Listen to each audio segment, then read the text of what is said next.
Shut your mouth. You're not God or my father or my boss. News team, assemble!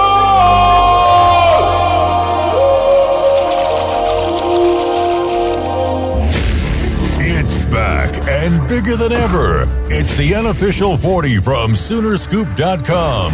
Now, here's the entire Sooner Scoop crew. Carey, Josh, Eddie, and Bob.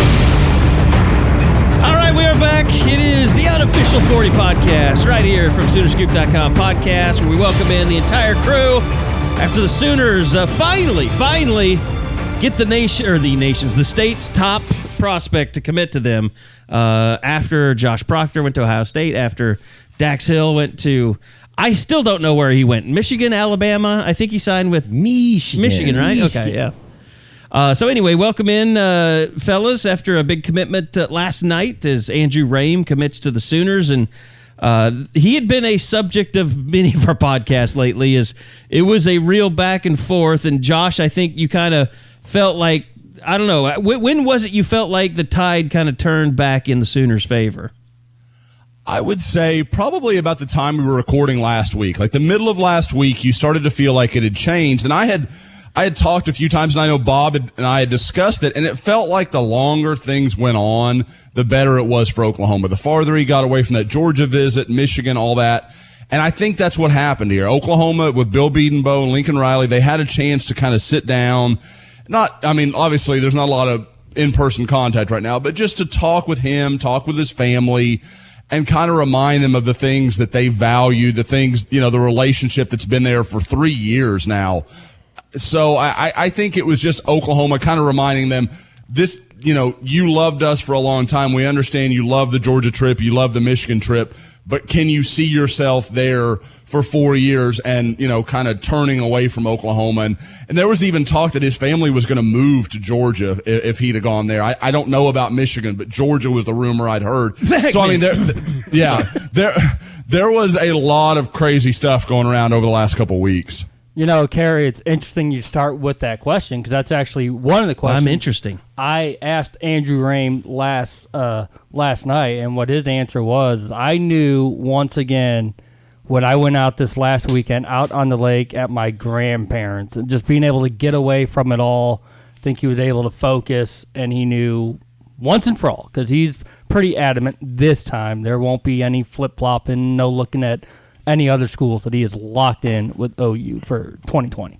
It's kind of funny, Josh, that there's probably a lot of people that are on the board and, just people out there in general that will look at this and say, oh, did Bill Bedenbaugh really do that good of a job of recruiting? Like, are you guys blowing it up to make it into something that it isn't? And I can sit here and tell you that I'd left Atlanta thinking when we came back and did that podcast, what was that?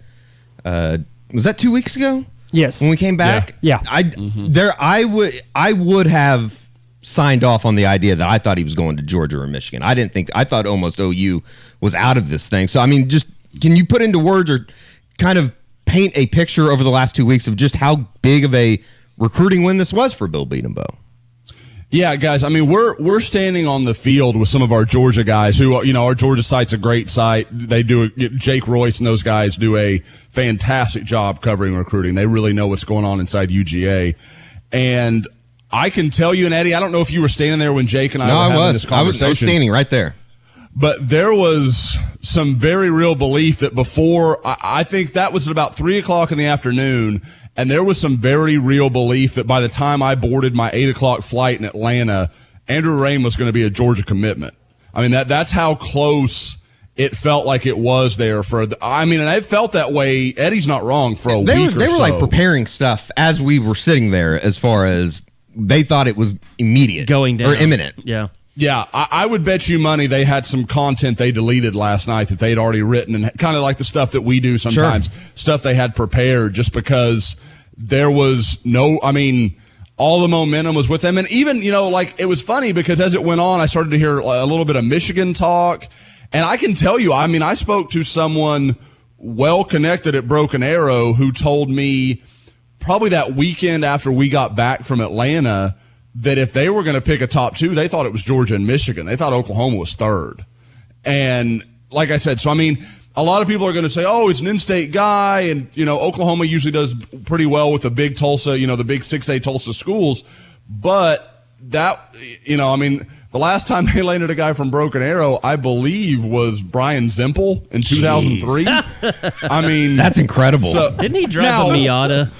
He had didn't he? I think he got in trouble for like running a golf cart around campus, like and he like drinking or like there was. That'll happen to some people. I've had some buddies that got arrested on campus doing that.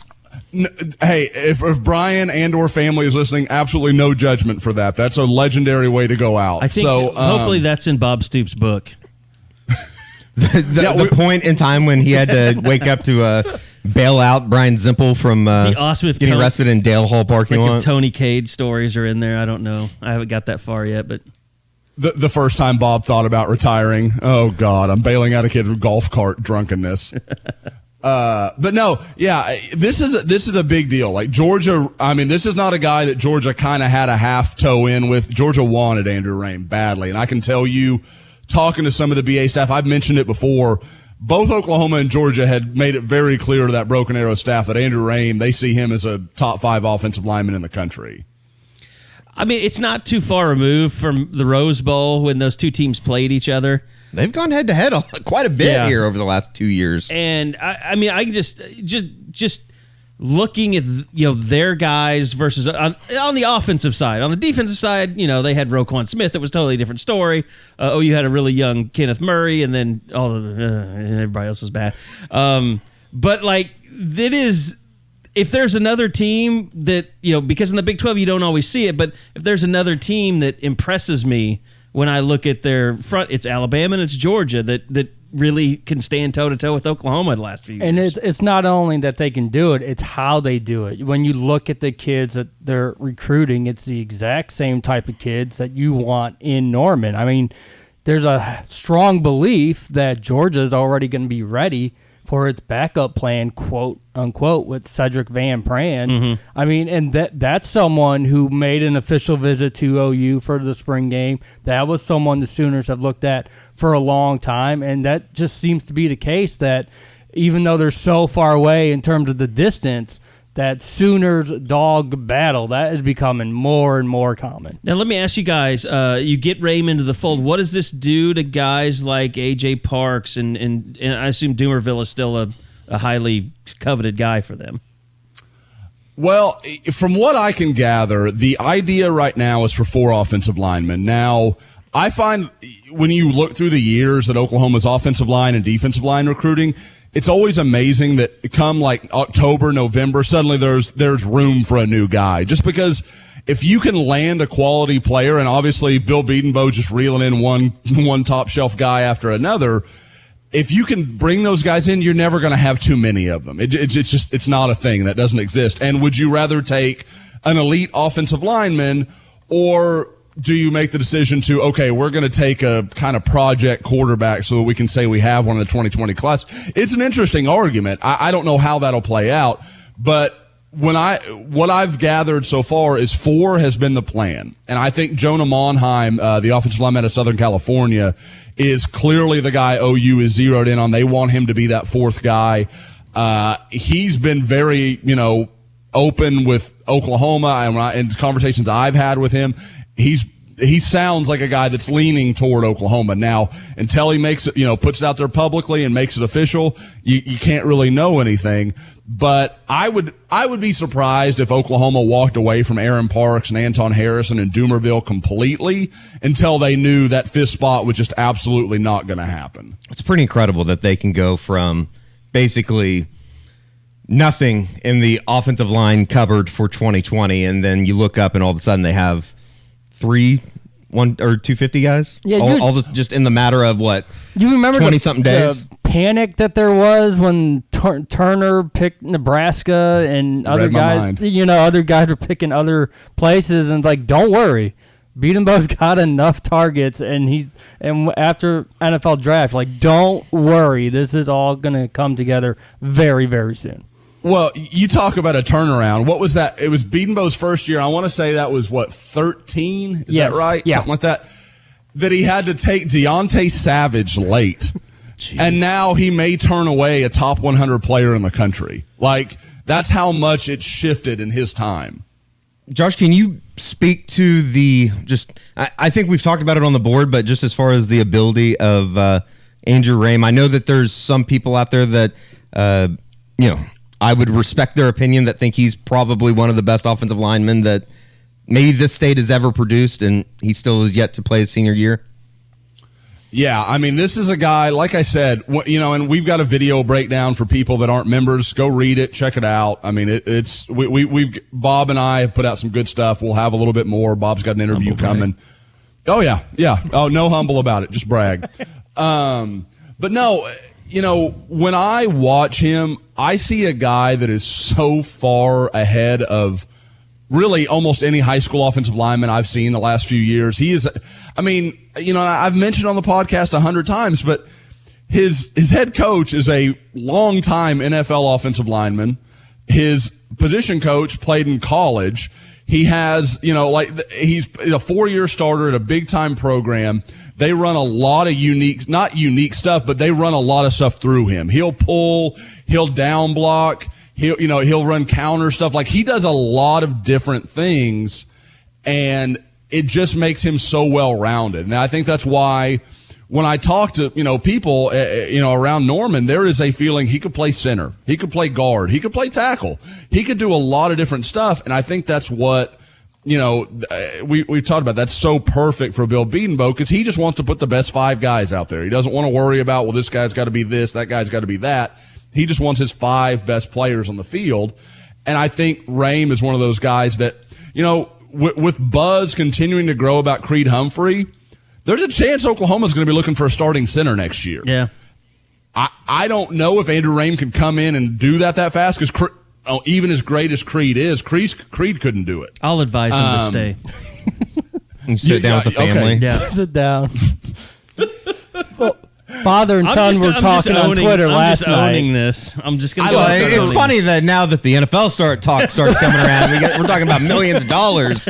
Carey's like, maybe this is going to work out for us. Father and son were talking about cornhole on Twitter last night. I don't know. I get so sucked into cornhole whenever it's on TV. I'm not much of a cornhole player, but that was one of the best shots I've ever seen. I mean, the air. And is there any doubt that guy drinks Budweiser and smokes cigarettes?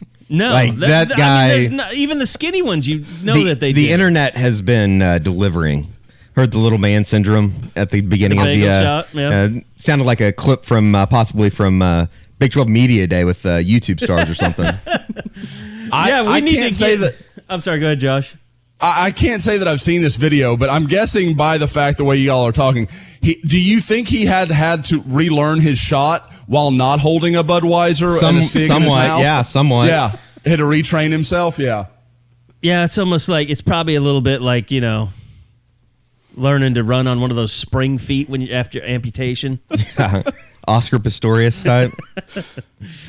No, but yeah, there's nothing else going on. So when cornhole comes on, I don't want to watch it, but it just sucks me in. Well, it's a great summer show, I guess. Yeah, I'd much prefer to watch golf, but I'm busy with Stranger Things right now. How's that going? I just started episode 1 of season 2. Wow, you flew through episode season 1. Now, and for all the people like, how's he sitting there like?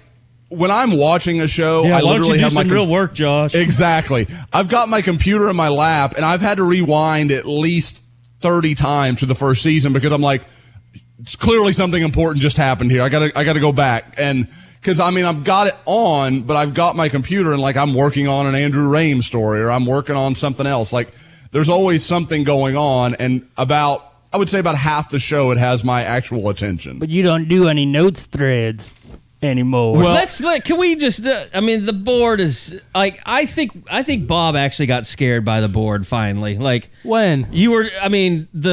Over the Kennedy Brooks stuff. Just people losing their mind. Oh, just not that, but every thread that gets started, people. on Monday at least, people were losing their mind. Monday was pretty crazy. I can't post anything without getting attacked right now, no matter what it is. It's the 100-degree heat with the Dontae Manning decommitment, with the Thunder blowing everything I think the up. Thunder's a big part of it. People needed some good news. Bryson Washington wasn't enough. It seemed like Andrew Raym. Well, wait, it turned into okay, so Bryson Washington commits, and we have 4 stories ready to go, and it's like the Kennedy Brooks, it's a rumor that's out there that wasn't even really confirmed. It was just a tip that had been thrown out on the internet from an emailer or something. And, then we had to go dig, and Jason Kersey did a great job. Fantastic job. And he and I were talking a lot yesterday, and I know we had kind of chased some stuff down and found out that it wasn't a police matter of any type. And then Kersey got a really big break. I don't want to talk about his reporting process, but he was the first one to really confirm it was a Title IX issue. And, we all know how that stuff goes, but it's amazing. I think the thing that is amazing, and it's not surprising because, look, this has been kind of brewing over the last few years about, and people know that we've kind of shut down doing summer workout stuff because to me, the juice is just not worth the squeeze. Coaches don't want you, meddling with their players. The administration doesn't. And the only way you get that information is players or parents. And it's second or third hand information. With a slant to it. Because if a parent's telling you something, they're wanting to say that every kid at their kid's position sucks. And that, they're not, look at, boy, CeeDee Lamb is just not working very hard this summer. I heard he's been partying all summer. You don't know. So that stuff, and it never, when you hear that stuff, I can't remember anything where I was like, boy, we've been hearing this since the summer. We saw this coming. No, it just, we'll go Monday to Big 12 Media Days, and they won't even be finished with summer workouts, by the way, completely. And there's nothing that Lincoln's going to say about those summer workouts. He might say, that, a kid here or there has really stood out, but we know the hard workers on the team. We know it's CeeDee Lamb. We know Jalen Hurts is going to be real high. We know Creed Humphrey's the leader of the offensive line. That's not new. It's we could write this down. People would be like, oh, thank you so much for the summer information. That was fantastic. No, it's just common sense that everybody knows that if you've read our stuff ever since the spring, you know all this stuff. I'm trying to think of Lee Morris, workout warrior, great guy. Adrian Ealy and Marquise Hayes are huge. Breaking news. Well, and you could even do Adrian Ealy is a little inconsistent, they say. Yes, he has been the entire time he's been in Norman.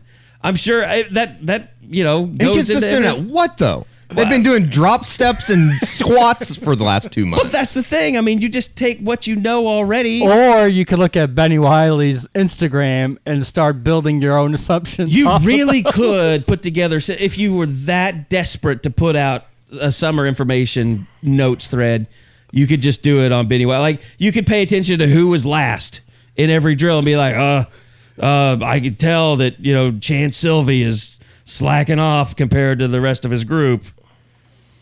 Someone just reported that. Someone aggregated that information right as you said it, Carey. Honestly, I believe you. I believe you that has happened. Did you see him working at Walmart or something? Somebody saw him working at Walmart. Yeah. You? Yeah. Yep. He's one of the greeters. You can earn $2,500 a summer. Okay. I don't put think you need up to anymore. You get so much stuff. He's got the yellow vest, and he's one of the greeters. It's a good job if you get it. It only feeds what you're talking about, but in my Oklahoma yesterday, and I put it up late last night because the Raym stuff happened, and it just kept getting pushed back all day. But anyway, I put it up, and there was a few player notes in there just because I thought, kind of with the week it had been, it would be kind of a funny way to start the Oklahoma. So, and it was Jaden Davis and Jeremiah Cradell are kind of in front of everybody. Jaden Davis played at St. Thomas Aquinas, and Jeremiah Cradell played at Mater Dei. This ain't rocket science. Those guys have played developed. elite. Yeah. Yes, they're just more ready. Oh, another one. Spencer Rattler's really good. What? Confirmed. And they're just okay. Well, remember there was the one summer where Baker had a torn rotator cuff or something. It's just ridiculous stuff left and right. And you can almost guarantee that probably came from some backup quarterback's dad that was a freshman or something. The question people need to ask themselves when they get pissed at us about this stuff. Now, the Kennedy Brooks thing, I'll own. We kind of had that. We should have chased it. That's my fault. That is your fault. That's on me. Yeah, that's my. No, I've got no problem with that. I will own it entirely. The issue is, think about all these rumors you've heard through the summers. Like Carey kind of said it a second ago. When's the last time when you were like, man, we heard about this all summer. We heard this guy was going to be great. Like, that you didn't know. Like, you might have heard CeeDee Lamb's really good. Everybody, we're lacking some technological equipment, so I'm going to stop myself. I've got pen and paper. Go ahead. Don't censor yourself. Everybody knew CeeDee Lamb was really good long before he got to Norman. Like, that wasn't rocket science. And everybody could tell from the spring that he is putting in work at the weight room. So, like, if you come out and say, CeeDee Lamb's having a great summer working out, yeah, we knew that was going to happen. He's trying to get drafted in the first round. He's trying to win the Biletnikoff. He's matured.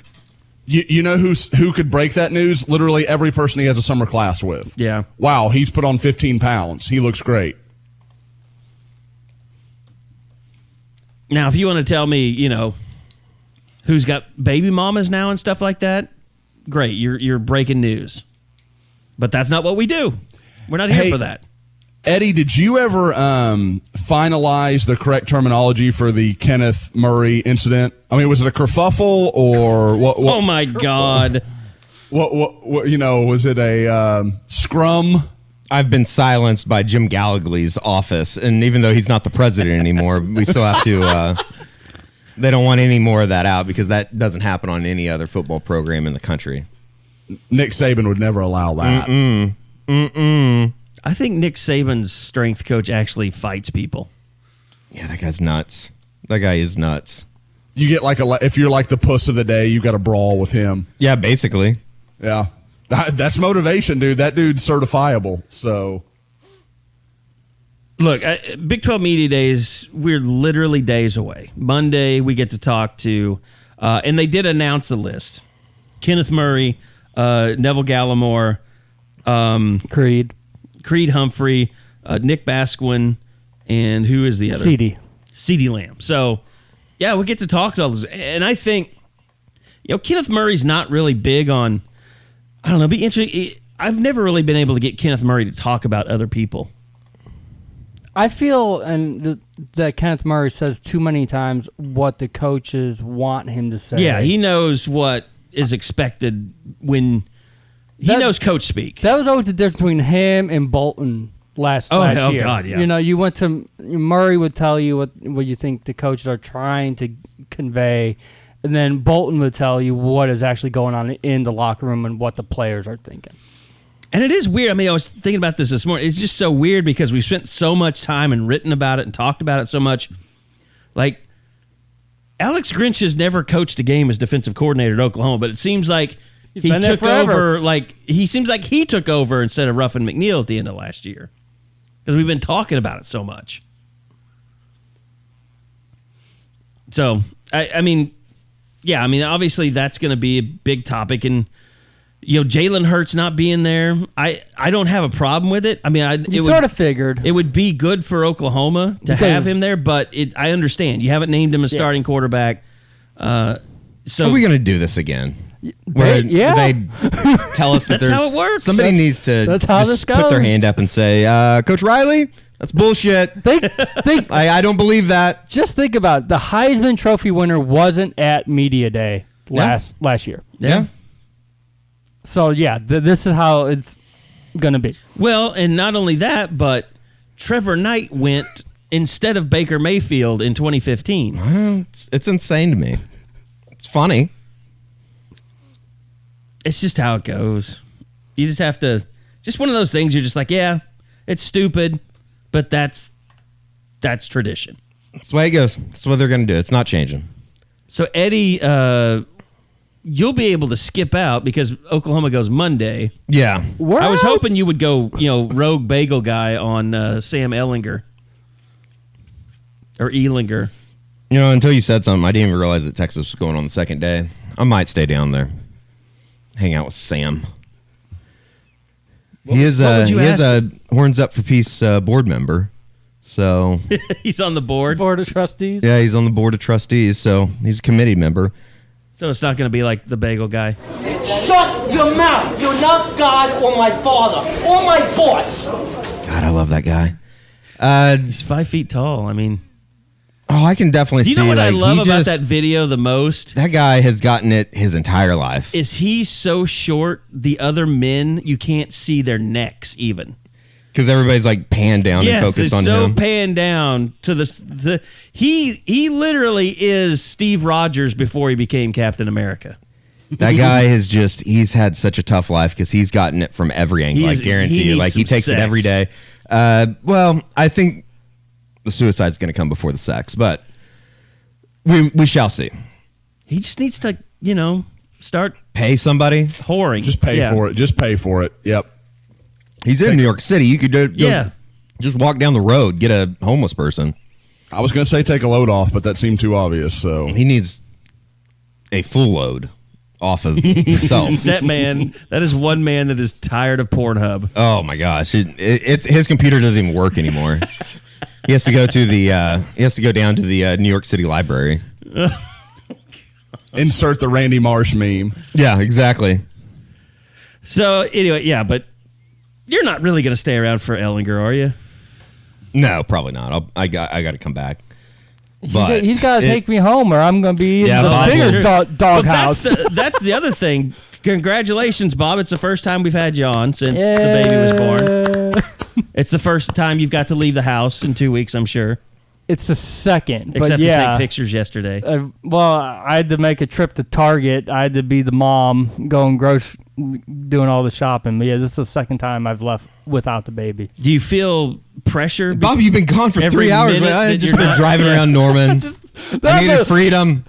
Just Carey keeps talking. I don't know what's happened. The podcast it took 5 hours today. Why is there alcohol in your breath? Yeah. Bob, the sun's down. Okay, it's too late.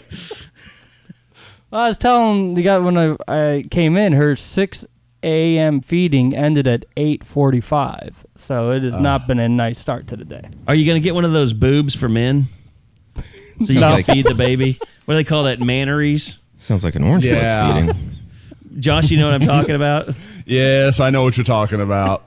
They call them manneries? Is that what it is? I think that's right. Like, there's also like moobs. There's all kinds of stuff. What is that? Just an udder that you put on your chest? The baby just it's like a puppy. It turns into a dog. It's just searching for a nipple. It's nipple confusion with the moob. Oh my God. I think they sell those at Christie's Toy Box, actually. God. You just put wine in them? Put whatever you want in them. Little shot of tequila, lotion, whatever. Oh God. Lotion. So yeah, I'm glad that you got out of the house. Get away from the baby. Now is it like barely any sleep still, or is it starting to sleep a little? I'm referring to it as it, her, she. We're all right with saying the name. Pearl Nicole was born on June 29th. But yeah, I always have a schedule where I think I've got it locked down, and then she just sort of changes it up on me. Like, I give a little breathing time. Okay, this one's just going to be fussy, and it's going to be tough. But then she still makes it tougher than what I first thought it would be. But she's a great baby when she's not hungry. She's awesome. Would you say that as a organization that we've been understanding and good to you? Oh, absolutely. This is like an exit interview now. Carey has like a knife out to his neck. It's really strange over here. It's awkward. It's uncomfortable. He's not even. It's actually a box cutter. Asking me to do this, but I got a care Borrow package. that from Justin Chase on. I got a care package from the Scoop fam. The Scoop fam. Which I love. Eddie and I, we just paid our share. We didn't like. Josh was. I don't know how much Josh even did. Okay. Yeah, I think Tiffany probably. Is that true, Josh? Did Tiffany put it together more than you did? Like, we talked about it, but she was definitely the final say. Like, I will say, like, we sent Bob a toy that I was like, he's got to have that toy. That toy got me out of more shit when Lainey was a baby than anything I could. Sorry. When I start talking about Lainey as a baby, the profanity comes out even if I'm trying not to. That's Carey. Fine. No, yeah, but don't worry about the profanity thing anymore. But, that toy, and Bob, like, I felt so bad for Eddie and Carey because Bob and I in our little group message on Twitter were like, those blankets. Bob was are like, awesome. I love those blankets, and I was like, I love those blankets too, dude. Like, and Carey and Bob or Carey and Eddie are like, what is happening? Well, I just here? want to find them so I can buy one. If they're that good, I need one. They are incredibly soft. Eddie wants to get a Snuggie made out of one. I have a Snuggie. Dude, I'm telling you, those would beat a Snuggie because they're like lighter than a Snuggie. They're that's good stuff. I guess we should shout out Aiden and Anais. I mean, just go ahead and give them their due. Yeah, for sure. Mm-hmm. A lot of dads out there like nodding. Mm-hmm. Yep. Is that the brand of the towel or something? Yep. It's just a little like, it's not a sheet, it's not a blanket, like it's somewhere in between, but it's what we always swaddled both of ours in, and the swaddle is crucial. Do they make beer koozies? Maybe Eddie and I could get those. Ooh, that'd be nice. A little soft as you hold your coldie. Yeah, that's all right. Wouldn't be bad. At least like a sleeve, like for your Yeti or something. Okay, Not a bad idea. So, as we said, Big 12 Media Days have come out, or are coming on Monday and Tuesday. I was going to say the polls have come out. Oklahoma, number one. I was looking this up. So, 7 out of the last 9, really, since it's become the Big 12 -2, Oklahoma has been voted number one 7 out of the 9 times that they've had a preseason poll. You guys know who the other 2 teams were that Would have been Baylor? were number one? Baylor was not one of them. Really? Okay. This is a shot in the dark because I think it's kind of weird. Was it Kansas State one year? No? No. Okay. For some reason, I was thinking Kansas State and like... It's a team with purple. TCU. I think say TCU. Okay. TCU was one year. Okay. I don't know what the other one is. The other was Texas? Oklahoma State. Oh, in LSU. 2011? I think it was 11. OU was number one heading into 2011. Yeah, that wouldn't have been them. OU was it? number one in it was 2013. I think it was- Okay. Yeah, that makes sense. If it wasn't for Blake Bell's pass, that would turn out that was way. a good Oklahoma State team. Yeah, TCU was 2015. They were number one. Baylor was second. Okay. So yeah, you had 2 years where Baylor won it, and then they were never number one going into a season. So, and Texas has never been number one since the Big 12 reformed. Wow. Yes, that's In not, the preseason. not just terribly surprising, is it? Were you surprised at the margin? I was yesterday? a little. I thought Texas would get more votes, first place votes, too. going into it. Yeah, only 68 first place votes for Oklahoma, 9 first place votes for Texas. No one else received first place votes. To me, it's strange, and I know it's a legitimate ranking, but man, seeing West Virginia at number 7 after a lot of people talked about them as being a potential conference champion a year ago, I mean, that's a really far fall for them. I just don't know what they. I mean, Would they lose 5 players to transfer on defense? yeah, and obviously, I mean, they have. There will always be that Austin Kendall connection with West Virginia, but defensively, they could be worse than they have been, and that's saying something. That's saying something. They've been kind of like Oklahoma State, where they were pretty good defensively and just kind of fell apart as the year went along. But their secondary has been, I think, really the standard in the conference for a while. Their safeties that they've put through, the Carl Josephs and those types of guys, they've had some studs. And now they're all Has in it the, just been like the turnover with the coaching staff and stuff? Because they're all in the portal. all those safeties left within what, like 72 hours or something? It was like someone came in and just basically pissed them all off, and they were like, "Okay, we're out of here." You know the team I've bought in on very stupidly? Baylor. I think Baylor, their schedule is incredible. is ridiculously easy to start. Stephen F. Austin, UTSA at Rice, they're going to go 3-0, I think. I think. Yes, I like Charlie they are. Brewer. I love Matt Rule. And then their Big 12 schedule, they play 4 road games. At Kansas State, at OSU, at TCU, at Kansas. You know who else has that's down low that has a really favorable schedule? And I know some guys transferred out with the coaching change. By the way, that is a ridiculous stat too.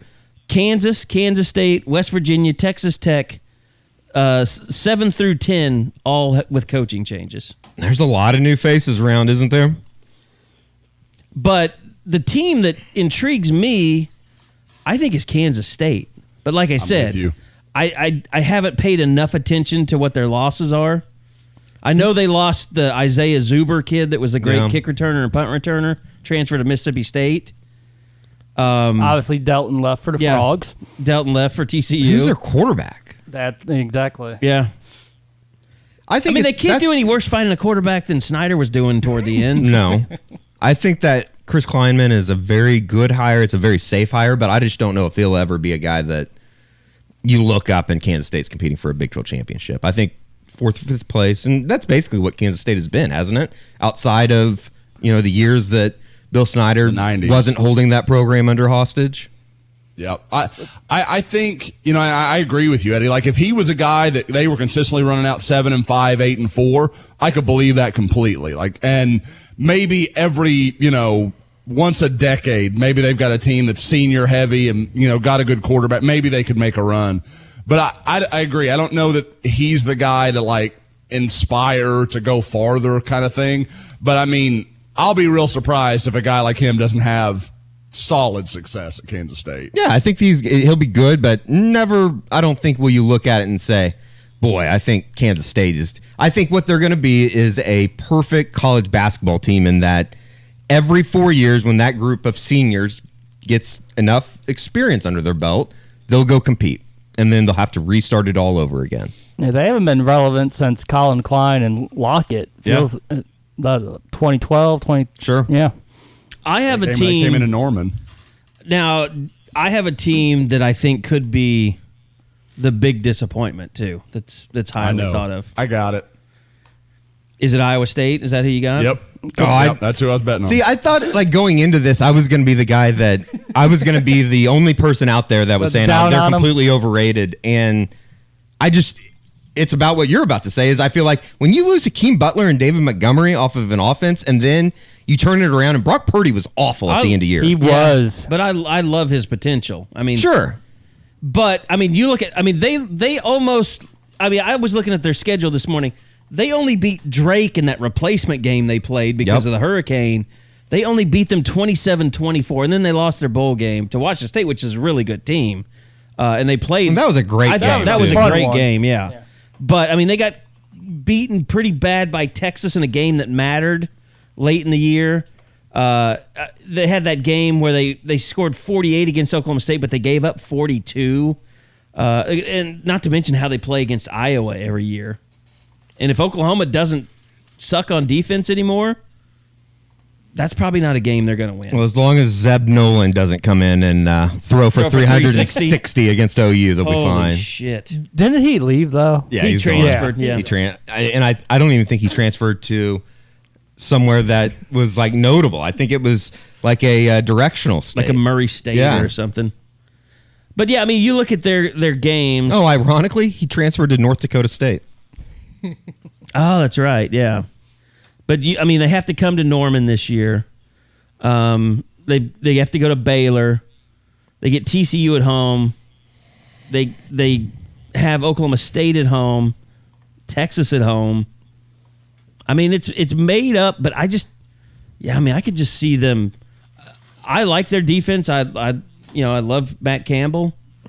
I just think they just feel like a team that could really disappoint to me. If they get off to a great start, it'll be funny how that narrative will change with them coming to Norman since they won 2 years ago. Yeah. They had four guys make the preseason All Big 12 list on defense, including Ray Lima, who is a good argument for the Defensive Player of the Year, preseason anyway. Speaking of which, Kenneth Murray. Surprise Murray was the pick there. I would say all OU fans are surprised. I think it. Go ahead, Josh.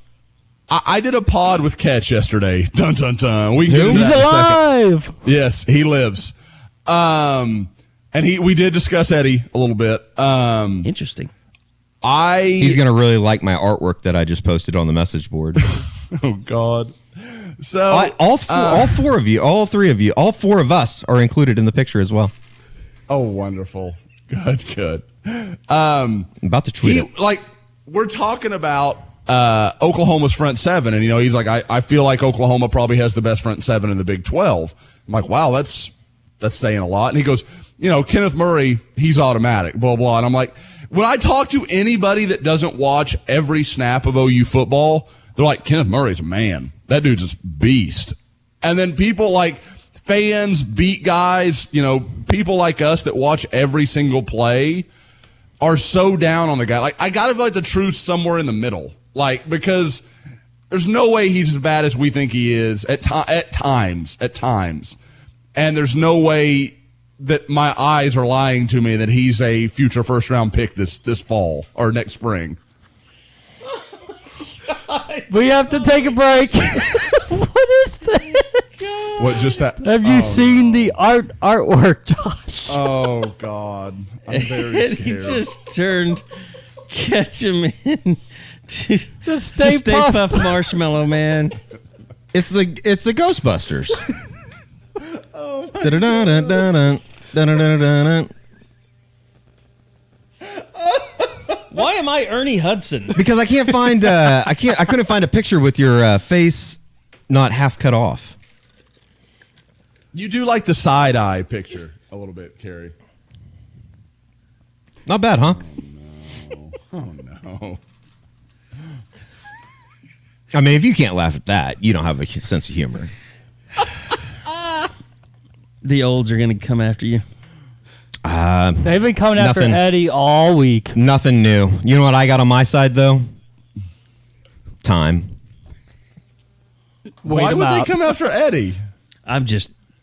I think say I he's wanted to hating bring Ketch. up- If anything, they're going to kill me because I was on there and I was fairly, not even fairly, I was just completely reasonable with him. So, and to Ketch's credit, I thought Ketch was completely fine yesterday. There was no shouting over me or arguing. Like, we just talked. It was fine. That's odd. It's not always been my experience with Ketch, and he knows that. So it's all right. Okay, back to the All Big 12 team. Sooners, yes, they did get a person on defense, and it was Kenneth Murray, who was the Defensive Player of the Year. Can I just real quick on the Kenneth Murray thing? I think that it's one of those things that Oklahoma fans, and because we watched it all year, we get kind of sucked into a vacuum. Like, I don't think that Kenneth Murray is nearly as bad as the football player as people want to make him out to be. Is that fair to say? I mean, it's just that, I think everyone's biggest problem with Kenneth Murray is instinctually he doesn't have it, and it's easy to see. Sure. And that's not something that you can just sit in a film room with Teddy Lehman all summer and just learn all of a sudden. And as a middle linebacker, you get exposed. When you're not an instinctive football player, you get exposed at that position as much as anywhere on the field. No, I agree. It's going to be I don't want to even say it's a make or break year, but when you go into a season in which you've been selected as the Big 12 preseason Defensive Player of the Year, you better not bust. Like, there's a lot of... You better not lose the job to Deshaun White in camp. Well, they need White at will. Well, yeah, I mean, Sure. with Caleb Kelly's situation, they got no choice. Yeah, that's true. Unless they say Brian Meade's better than Deshaun White. So I'm all in on the Deshaun Brian White. Meade train.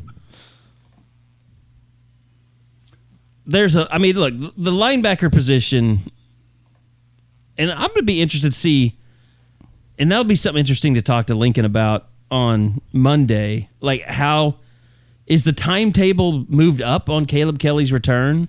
Because, like you said, you guys saw him out at camp.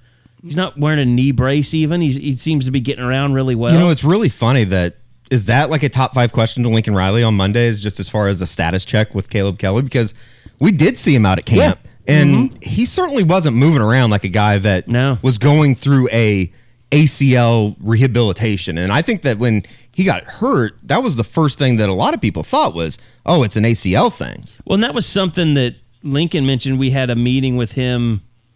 God, when was that, Bob? That was late May. Late May. And he was hinting like, they're having to hold him back from trying to do too much in his rehab. So, but I mean, you still take a while to heal. I mean, you can't speed up the natural healing process of a body. And what's weird is last year they contemplated the 4-game rule. Maybe they do that again if he can't quite be ready when they start. It'll be interesting to see how it all worked but out it's kind for of, him. it's kind of like, when the Frank Shannon, I was reminded of that stuff with the whole Kennedy Brooks thing. Like, remember, he came back for a year, but he was a non-factor. He was and nothing at that point. And he had to try and rush and get back, and it was his final year, and everything just kind of passed him by. Like, Jordan Evans was so far Yeah. above him at that point. like if the defense is really figured out, is there really a spot for somebody to come in with 4 games left? Because it could be disruptive. Then again, if the defense sucks, and Alex Grinch might just kick all the linebackers off scholarship. That would be status check on Caleb Kelly, status check on Jalen Redmond. I mean, I know Lincoln's going to get sick of talking about it, but it's going to be a lot of status checks. I wonder what would you say position-wise has, is the least, or the would be hurt most by injury to a starter? Would it be linebacker? Say that again. If there was What position would be hurt most by an injury to a starter? center. I don't think that at all. You think Tyrese Robinson Yeah, I think they would just move? Tyrese. I think they'll play him as the backup, and Oh no! I mean, there would be a drop off. There But is I don't so think, much. What that, I'm saying is there would be a drop off. You wouldn't be as good. You wouldn't have a potential All-American there, but it wouldn't derail your entire unit. I don't know. Am I in the That's a good argument. Am I in the minority right now that says that I think their offensive line is a top 3 question mark going into the season, and I could make a damn near good argument to make it number 1. No, not with Bill Bedenbaugh. To me, he's going to get it figured out. I think it's He's easier got to it say figured that out with Derek Farniok and Josiah St. But those John. guys had played. I mean, those guys had actually they played were in terrible. games. They'd actually played in games, though. He had to move Orlando Brown to the starting lineup. I think the difference between OU actually competing for, realistically, for a national championship is putting an offensive line together. Damn it, Josh, go. No, for me, Tiebreaker. I'm kind of in the middle because I can't go number 1, Eddie. That secondary is a huge question mark. Sure. Like, safety is a potential dumpster fire. Oh, yeah. Yeah. Offensive line, like, it won't be what we've seen the last few years. Like, there's no way. There's no way. It's not reasonable. But can it be good enough? Yeah. Like, I'll be real, because I honestly think this group that's going to be there is more talented than the group it replaces. It's just not experienced. So, and what I'm going to be really interested to see, I keep coming up with this, it won't shock me at all if Eric Swinson is the starter in the opener. How much, like we've seen in a lot of years, is that going to change by game 3, game 4 by Texas? Remember, Alex Dalton started that game they lost against Houston. Yeah. Alvarez started last year. Yeah. Things liked changed. Alvarez. He just, concussions kind of derailed his career. Alvarez started the season opener last year? Yes. I have blacked that out completely. And then I believe Creed started the second game, and Alvarez started Iowa State. That's right. And then the concussions happened, and Creed took over. That's right. Wow, I had forgotten. I had completely blocked that from my mind. I think it's probably Carey and Creed have been working on me too hard. I don't know what that's about. It's kinky. Harsh. Yeah, it's not been good. A lot of neuro work. No, but I mean, I think there are going to be hiccups on the offensive line. It's not always going to be pretty, but you also have a quarterback back there that's built like a linebacker, that's going to run, that's going to be able to cover up some of that stuff early, that's going to be able to take some punishment. To me, I just think you go like Josh. I mean, safety is terrible. I mean, to me, linebacker is terrible. I mean, if you lose a starter. And you're like, when you're talking safety, the names you keep hearing, Patrick Field, Delarian Turner Yell, and you don't know if it's because they've become so good or because the group is so bad. I think it's because Patrick Fields doesn't suck as bad as everybody else. Like, he's not big or physical, but he's in the right place. He's where he's supposed to be. You can't say that for Robert Barnes, and you can't say that for Delarian Turner Yell. Yeah. Yeah. I think with Fields, you would say he's going to be where he's supposed to be, but he may not. He's not going to make a play that is, above and beyond. Like, he's going to do the things that he is supposed to do. And they got three, four-year guys, and Jordan Parker, Chance Sylvie, and who's the other one I'm thinking of? Barnes. Yeah, that have been in the program for a long time, and you start, Motley.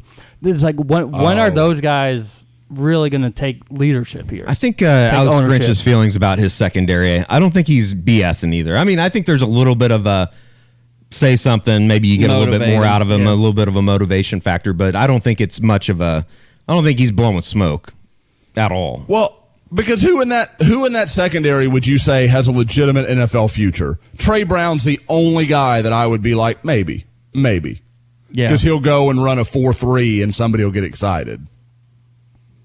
Yeah, up to this point, I can't really. I mean, they've moved Trey Norwood to nickel. I mean, he'll be the starting nickel. Or Buki. Like, if you have Norwood at nickel, you're leaving out Buki then, I think. Which would seem strange to say. I think they're more than happy to leave out Buki at this point. I just don't. I think, I think Grinch saw some of the stuff last year that he saw, and he was like, I don't know if I can win with that guy. Not the way. I mean, and it's weird because we talk to the kid. We all love that kid. Tremendous. Yeah, great attitude. When he's talking with us, at least. Yeah. So you just wonder, like, is it a little bit of, was he hyped up a little too much? That's the interesting thing with him is just there's nothing about him that fits what Oklahoma wants to go to. I mean, the way they want to play their corners, a 5'8", 5'9", guy like Buki just doesn't fit very well. And I don't know that it's that he can't play. I think he's just not a great fit for what's being implemented. And I think with Grinch, I mean, it's clear he's going to run his scheme, and the best guys that fit it, that's who's going to play. Not necessarily, well, he's the best talent, I'm going to put him out there and make my scheme fit that. I don't think that's the way he looks at it. I think he builds his defense, or builds, his roster around the way his defense is best suited to play. Portal? Spring 2019? Portal? I think that's a possibility. The defensive backfield portal in 2020 in the spring is going to be, I think, pretty stacked. Could be West Virginia 2019 like. Yeah. I think I've called it. It's going to be a bloodletting. I think you're going to see a lot. I think 3 or 4. Oh, I mean, you've got him as a possibility, and then you throw in he and TJ's friendship. Where does TJ factor in this year? Is that what TJ saw for himself as a top 100 guy in the country? Like, and do they say, okay, we're gonna do this together. We're gonna go out and do something else. Like, I don't know that it's animosity, but both those guys want to play, and I don't see a clear path for it right now. Yeah. And the other thing obviously I'm always going to look at it from a recruiting standpoint. As big as Buki has been, especially in Southern California for Oklahoma in recruiting, what does it do if he leaves? I mean, does it go does it go toxic? Is it bad? Is it, Buki's like, oh, it just didn't work out. It'll be very interesting to see how he handles that and how kids react to it. Cause he, no matter how his college career has gone, he has a lot of sway in Southern California. And Brock Vandegrift is taking pictures with him. He still means something, even if the production isn't there on the field just yet. Agreed. Well, I will say this, he was coaching out at summer camp. He could not be more, bought into the program. Just watching him. I mean, Eddie, you were standing there. He was out there coaching the Raleek Brown kid. Yeah. I mean, working with him, working with the DBs. Like, he's still, to me, a guy that's all in for this program. I think that there's a we're sense talking of portal and all that stuff, but that is so far that is if we're talking a year from now. We're talking a year from now if he is not in the plans and isn't even playing and things like that. Yeah, who knows what's going to happen during the season. But his mind is completely I'm not saying that he's like checked out or anything. To Oklahoma, yeah. Well, I'm not, picking on you. I'm just saying you were there watching. Yeah, no doubt. So, by the way, Big 12, we talked about one defensive player. Was there anything for you guys that stood out, any misses? any issues with any of the I mean, they do ask only for 2 running backs, so there was a tie, so that's why there are 3. I almost think there should be 4 wide receivers on an all Big 12 team, but there's no fullback anymore. So, but Creed Humphrey, he was first team. CeeDee Lamb first team for both punt returner, kick returner, and wide receiver, and then Grant Calcaterra, which I find kind of interesting because I'm not sure Grant Calcaterra is the best tight end on OU's roster. I think Lee Morris could make a claim to that. That whole tight end thing is going to be really interesting how that unfolds this year with those 2 guys, and then what do you do with Stogner? Where does Braden Willis fit into the equation? So I'm going to be I think Braden Willis is going to end up being one of those guys that they use a little bit like Dimitri Flowers. Like a Dimitri Flowers. You line him up in the backfield a little bit. You can, that little dump pass that they love to use with Flowers. And the thing they did with Flowers, and this is what Lincoln Riley did that was so genius, like they would save Flowers for the biggest games. Yeah. His biggest plays came in the biggest games. Yeah. Ohio State, up in Stillwater, the Bedlam. Yeah. Had a couple big catches. There's no doubt about that. But it also helps when I think that, Flowers was kind of a product of everything else as far as the offense goes because you had so much else to worry about. Yeah. And then it was like, oh, yeah, I forgot about this guy. He just went 85 on us. But, I mean, outside of that, I'm fine with Ehlinger being the starting quarterback. I don't know who else you would pick. Besides Hurts. And you can't pick Hurts. And you can't pick him. Yeah. I mean, he got newcomer of the year, so. Yeah, I think that was okay. I do think that it's a funny dynamic. It's like. What did your poll say? Well, if he went anywhere else but Texas, it's like if you are an OU fan, you can't even stand the thought of Sam Ehlinger being a good quarterback. You can't say his name. Well, he's a douchebag. I'm not going to say his name right. I thought he was on the board of Horns Up for Peace. Now He he's a douchebag. He is. You can be both. People work with people in Washington, D.C. all the time, and they're douchebags. We just work together, though. I want 2 things. I was on on the podcast with Ketch yesterday. Stop bragging like it's a good thing. I'm prefacing it. On the damn podcast, I pulled an Eddie. I go Ehlinger. Like I did it. I was like, damn it. I'm thinking in my head, I'm like, Eddie, you son of a bitch. But just call him Ehlinger. That will really trigger people. Ketchum asked me an interesting question because he was like, I didn't think I realized OU fans had all this animosity towards Sam. And, you guys kind of talked about it. Like, you really can't talk to an OU fan about Texas. Like, what do you think about them without them being like, Sam ain't anything. Sam's no, like, he's a good quarterback. Yes. Like, I don't understand where, like, I'm not saying he's a Heisman Trophy candidate. I'm not saying any of that. He's a good player. There's no doubt about it. He's a good player. Where would you guys rate, like 1 to 10, OU fans' level of hatred for Sam Ehlinger? Like, I'd say a solid 9. Would you? I said like a 6.5, 7, like climbing. No, I think it's a solid 8.5, 9. I'm more with Josh. I mean, I think people hate him because of the Kyler stuff, and it also is weird that Baker gets into it with him. And I think they legitimately just don't like each other. I think that which is understandable. They went to rival high schools. They have a history between one another. And I think he's a penis. I mean, they hate how well he's played against the Sooners in all 3 games. As a freshman, he had a 4th quarter lead against Baker Mayfield, and then Zeb Nolan played great against Oklahoma. I mean, really? Well, I mean, when you look, every quarterback plays great against Oklahoma. But against other schools, he hasn't fared so well, and he's just torched the Sooners in all 3 games. Again, that happens with everyone. So they hate him more, though, because of it. I think also, though, Carey, like, they hate him a little bit because he's good enough to beat them. Yeah. And he plays on a team that's good enough to beat them. And I know I'll be killed for this, but he carries himself a lot like Baker Mayfield does. They are very similar in the way they're cocky, they're cocky, and they carry themselves in a representation. They represent their school. If Sam Ehlinger went to Oklahoma, people would think they would die for him. He would be the next Baker Mayfield. He's tough, man. Like, why would a fan base not love him? Like, that kid is tree trunks for tough. legs. I mean, his lower body is ridiculous. I think he's a great quarterback when his head coach isn't trying to kill him. Well, that's the thing. He'll go back into the game, concussion or not, too.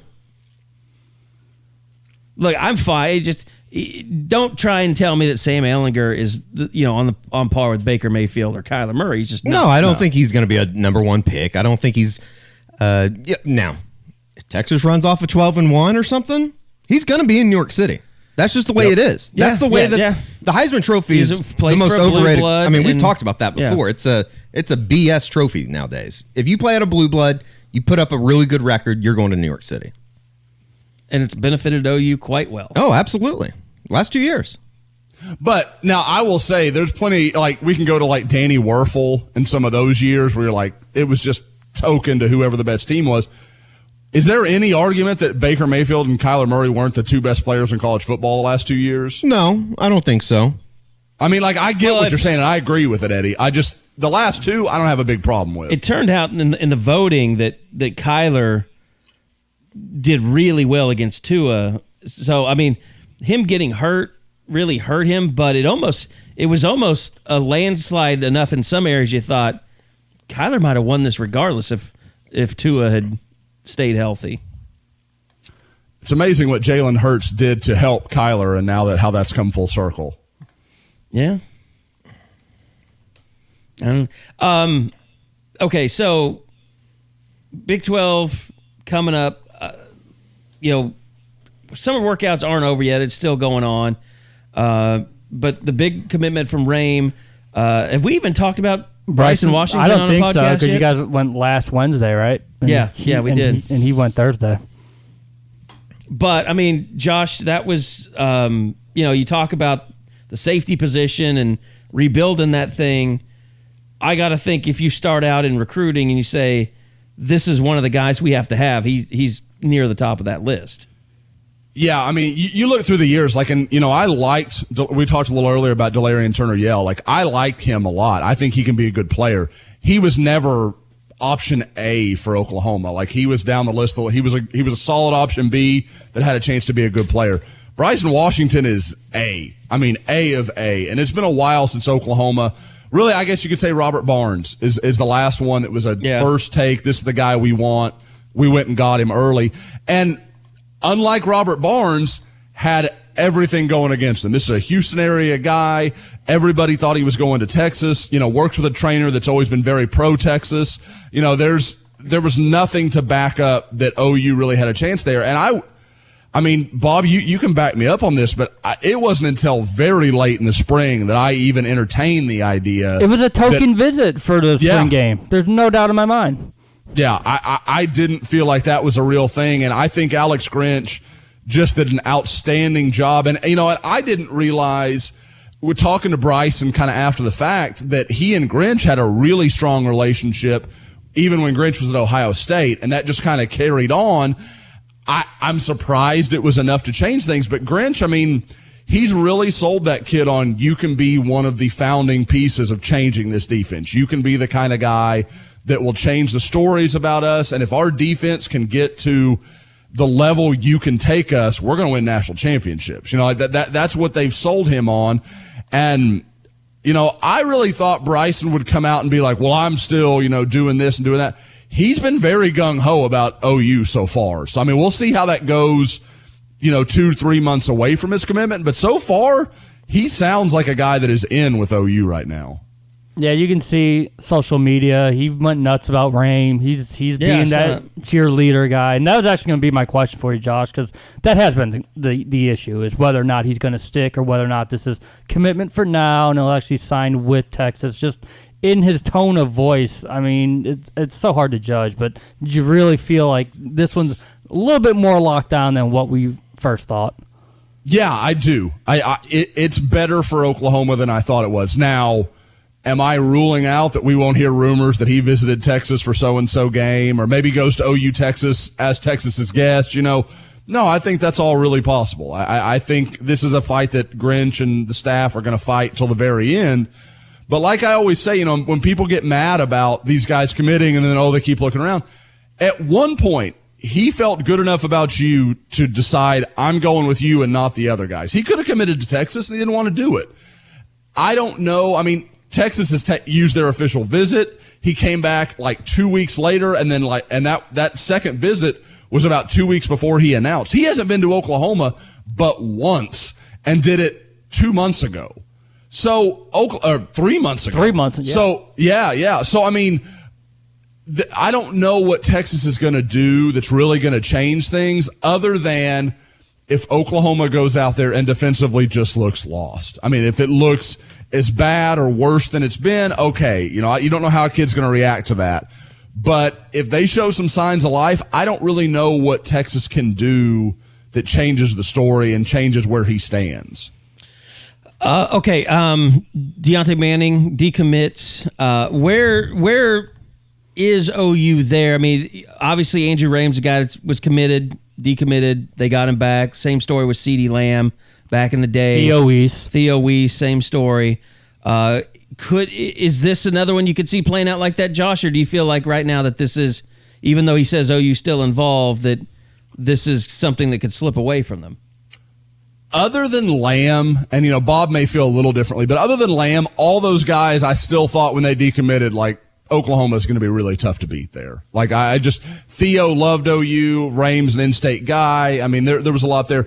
With Manning, I'm probably closer to where I was with Lamb. Like, Oklahoma is still absolutely a contender. I think if he doesn't pick from LSU, A&M, or Oklahoma, it would be pretty surprising. I think that's what it'll come down to. LSU, I don't think has room to take him. And I think if they do, they're going to be really hard to beat. He really is enamored with them. Is it really that simple, Josh, that if LSU doesn't have the room, then maybe he can end up being a Sooner? I think it's that. And now, A&M is a true contender. Now, I've talked to some sources in that market that think A&M, thinks they lead right now. I think Oklahoma feels confident. I can tell you right now, there were some people that when he decommitted, he's a 3-star, no, this is a guy who wants bad. Like, this is not just some dude.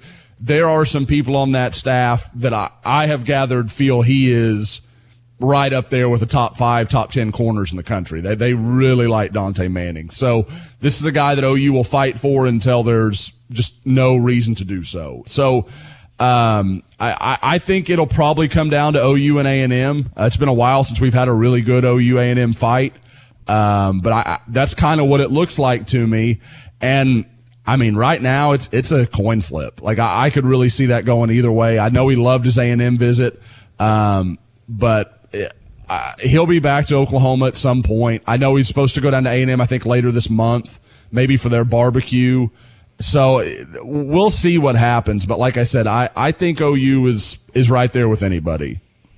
So kind of catch us up on just nationally where OU sits now with Raym, and kind of, what's out there, where just in terms of a ranking wise, where are they sitting? Where are they looking at kind of having a ceiling right now?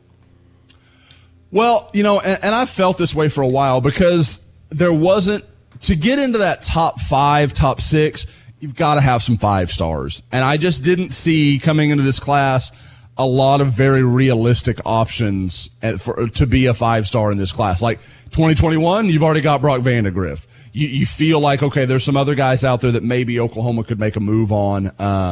And maybe that 2021 class could kind of look like 2019.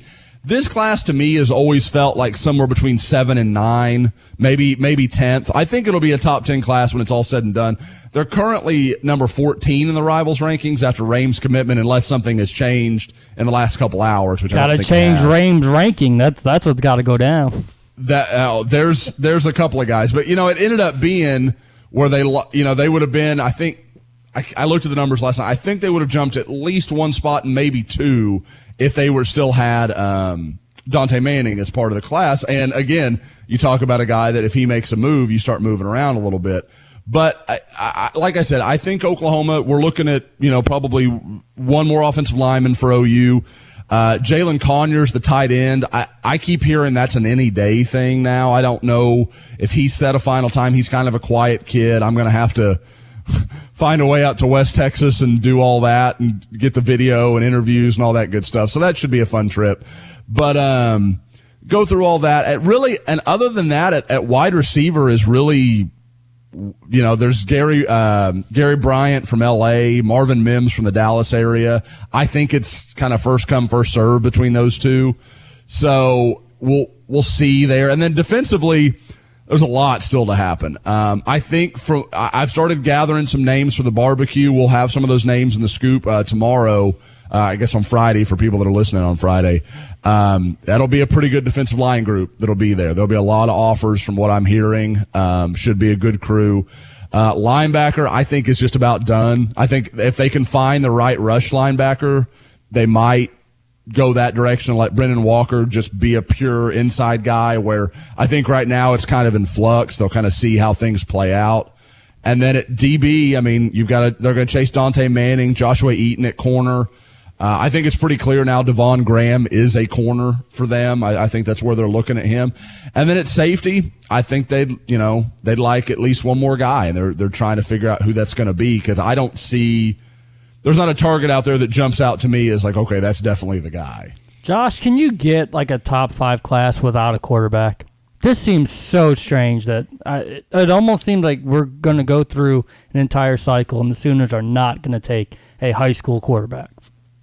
I think you can in places like Ohio State or Georgia or Alabama, but when you mix, I mean, like almost any class, one of the highest ranked guys in Oklahoma's class is going to be the quarterback, because they can go recruit anybody they want to at that position. You got Spencer last year, you got Brock Vandegrift next year.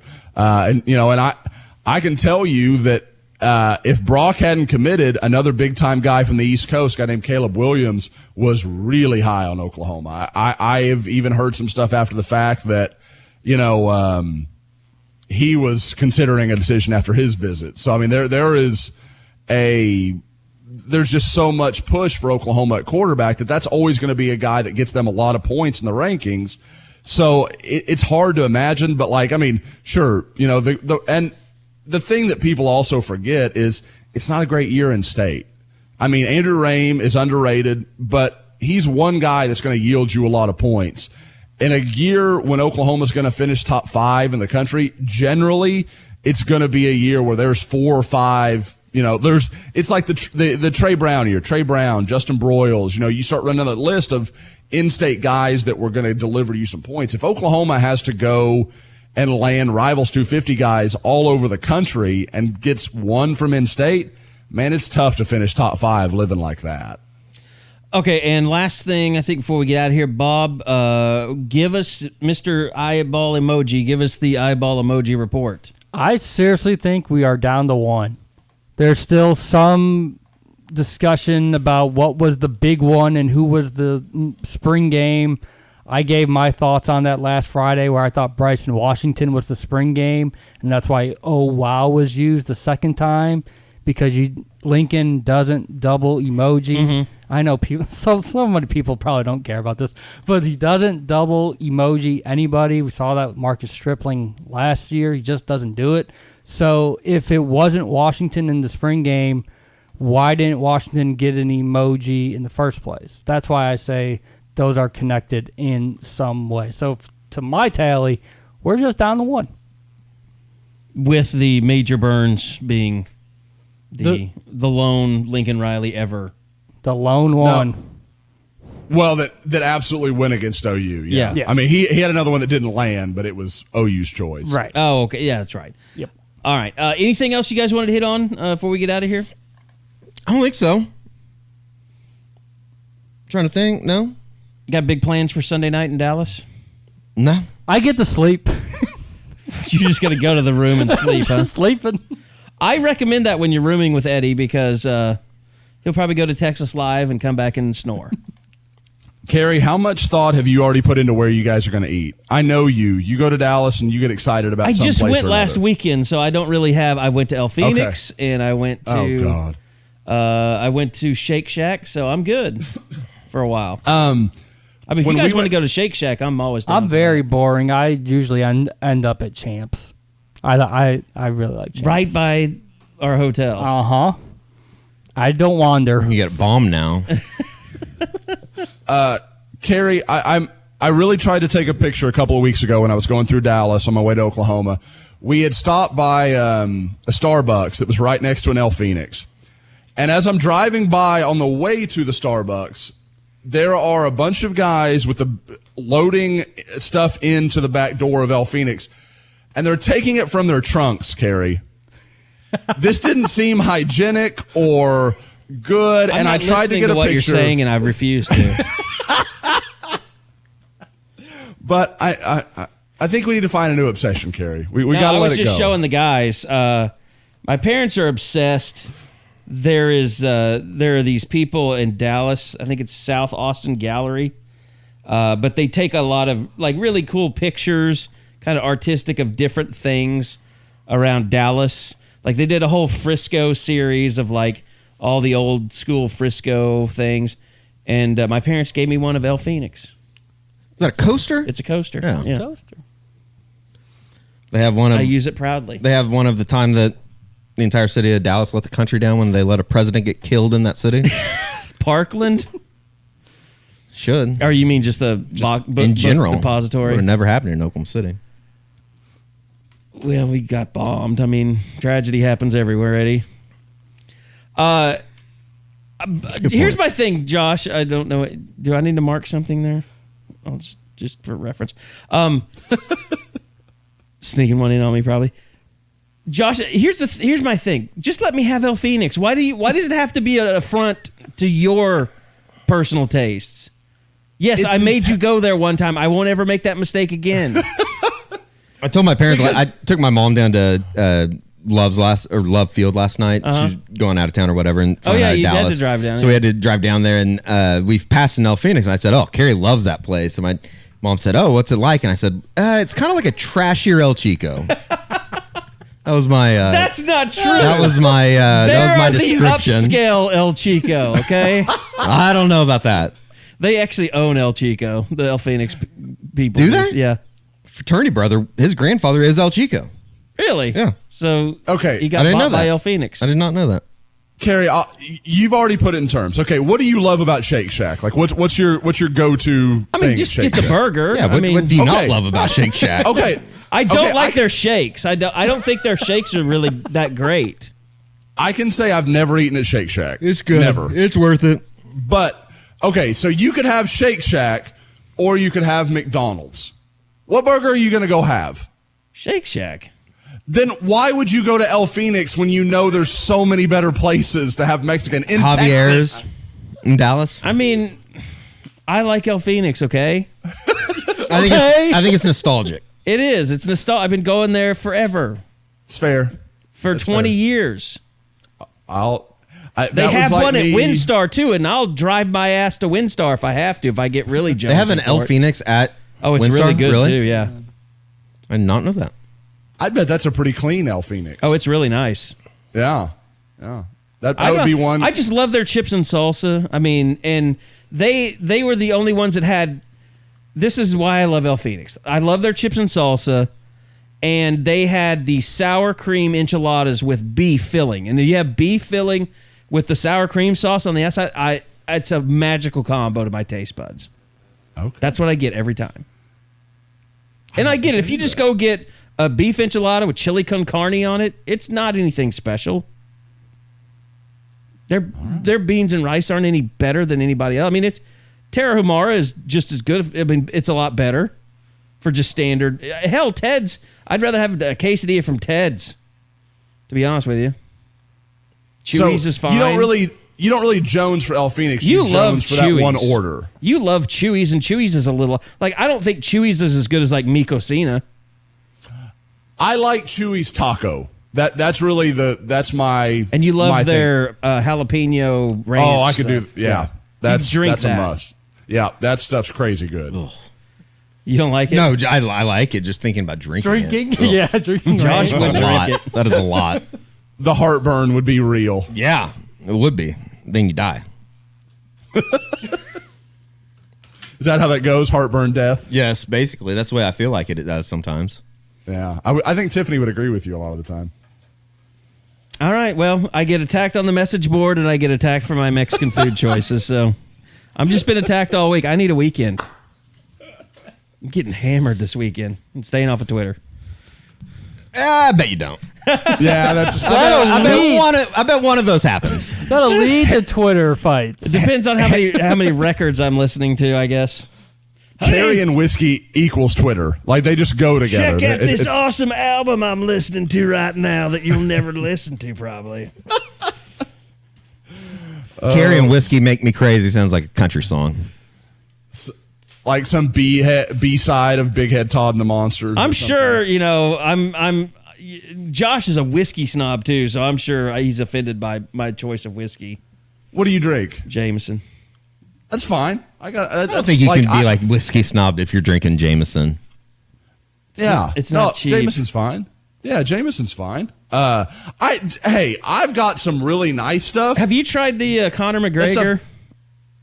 No, I've heard it's terrible. It's not good. But, no. Yeah. It's I didn't hear good things. It's like if you watered down Jameson, basically. They tried to make it kind of like Jameson. Yeah. But it's not there. See, like, Carey, for me, my whiskey is like your record collection. Like, it's almost about having it as much as drinking it. Like, my daily drinkers are like nothing. I mean, they're nothing Buffalo Trace, like stuff anybody could find. Now, for like special occasions or something, yeah, I'll break out some good stuff. But like, that stuff's too expensive. I don't make enough to be just crushing that all the time. Yeah. All right. Well, that'll do it. We're going to let people get out of here. But Big 12 Media Days, what, Eddie? Nothing. I was just going to tell you, Josh, if you have any like paranormal experiences here over the next 48 hours, let me know. The tweet is up. The tweet is up. Tweet? The tweet is up, yes. Oh, it's tweeted for sure. Oh, God. I mean, it's artwork. And I don't think it's coincidental that Eddie left my head a lot bigger than everybody else's. I didn't mean to do that. I noticed that. And I was like, I didn't mean to do that. It's impossible not to. That's the problem. It's enormous. There's no question. So are you blocked by Ketchum? Oh, yeah. Okay, so he can't see it. Long time ago. He'll see it, though. He loves me. I guess if you block someone, Yeah, as it's long like, as wait you a aren't minute, blocked, yeah. you can look. Right. Yeah. Yeah, he loves me. He did mention... He just doesn't want to admit it. He was like... I don't have any, he's like, he goes, I thought the whole video that he did with the cough and everything, he goes, I thought that was funny. Like, he goes, I didn't know where it was coming from. Like, he goes, I didn't know why he was so, like, mad. Because he's obsessed with my dick. Yeah, that was a weird, that was a weird exchange. Weird exchange. That's why. It's fine. Like, I just wanted to verbalize his stance in the pod, because I'm sure you'll listen to it, Eddie. Kyler don't want that smoke. Yeah, that was kind of annoying. It's all good. It's funny. Like, what quarterback doesn't want to, none of them want to get concussed. Blindsided. Me and Catch and Lincoln and Tom, we're all going to sit down and have a bottle of wine at some point. We got eyes. Yeah, well. All right, we got to go.